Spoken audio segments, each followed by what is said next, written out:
हो सकता है वह रात में बाहर टहलने के लिए निकली हो। प्रीति वैसे भी अक्सर रात में खाना खाने के बाद टहलने के लिए जाती थी।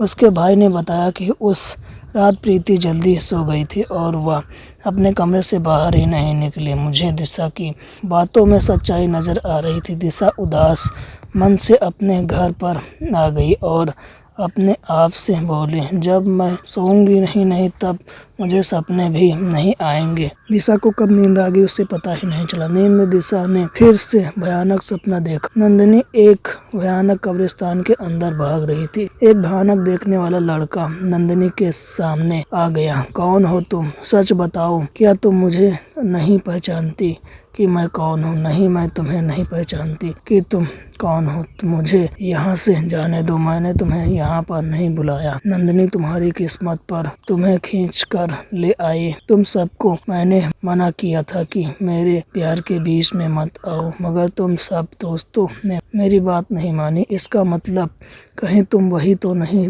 तुमने बिल्कुल सही अंदाजा लगाया नंदिनी। मैंने तुम सबको चेतावनी दी थी कि आज का दिन तुम्हारा है, लेकिन कल मेरा भी दिन आएगा और उस दिन मैं तुम सबको मार कर अपने प्यार को दुनिया की नजरों से दूर लेकर चला जाऊंगा। इतना कहकर उस भयानक लड़के ने अपने भेड़िए जैसे पंजों से नंदिनी की गला दबोच लिया। नंदिनी मृत्यु अवस्था में जमीन पर गिर पड़ी। नंदिनी के जमीन पर गिरते ही दिशा का सपना टूट गया।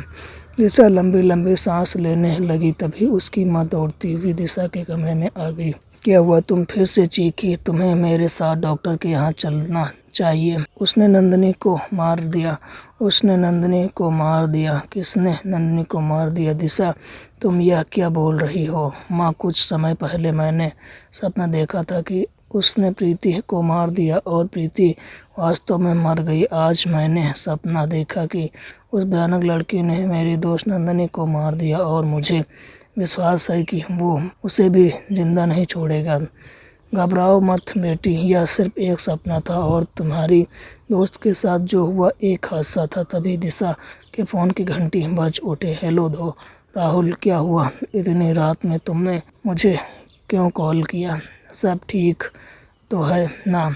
दिशा, खबर अच्छी नहीं है, जल्दी बताओ। राहुल, मेरा बेटा जा रहा है। कुछ देर पहले मेरी दोस्त नंदिनी की मौत हो गई। दिशा, उसके पैरों में भी मिट्टी लगी हुई थी। ऐसा लग रहा था जैसे कि मरने के बाद पहले वह कहीं पर गई हो। लेकिन हैरानी की बात तो यह है कि उसके घर वाले बता रहे हैं कि नंदिनी शाम के बाद घर से बाहर निकली ही नहीं। दिशा, हम 5 दोस्तों में सिर्फ 3 दोस्त बचे हैं, मैं, तुम और नकुल। हम तीनों को अब तुम्हारे साइको लवर अर्जुन के बारे में बात करनी ही चाहिए। न कहकर राहुल ने फ़ोन काट दिया। दिशा के दिमाग में पुराने दृश्य चलने लगे जब वह अपने साइको प्रेमी अर्जुन से बहुत परेशान थी। बस बहुत हो गया अर्जुन, कितनी बार कहा है कि मैं तुम्हें प्यार नहीं करती, लेकिन मैं तो तुमसे प्यार करता हूँ ना। अजीब ज़बरदस्ती है। मेरा पीछा मत करना, मैं तुम्हारा पीछा मरने के बाद भी नहीं छोड़। यह सब तो तुझे उसे मारने से पहले सोचना चाहिए था। उसे जानबूझकर नहीं मारा हमने, बल्कि वह गलती से खाई में गिर गया था। मौत से पहले उसने अपने गले में शैतान का लॉकेट पहना हुआ था।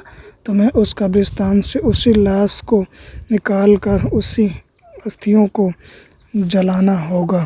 तुम्हारे पास सिर्फ 2 घंटे का समय है। वो तीनों उस कब्रिस्तान में चले गए। राहुल और नकुल फावड़ा लेकर उस जमीन को खोदने लगे। कुछ ही देर में उसकी अस्थियां सबके सामने थी। नकुल ने जैसे ही उन अस्थियों को हाथ लगाया, वह हवा की रफ्तार से उड़ता हुआ एक पेड़ की डाली से टकराया। पेड़ की डाली उसके आर पार हो गई। दिशा चीखते हुए बोली, राहुल, वो तुम्हारे पीछे खड़ा हुआ है। तुम्हें क्या लगता तुम इतनी आसानी से मेरी अस्थियों को जला दोगी?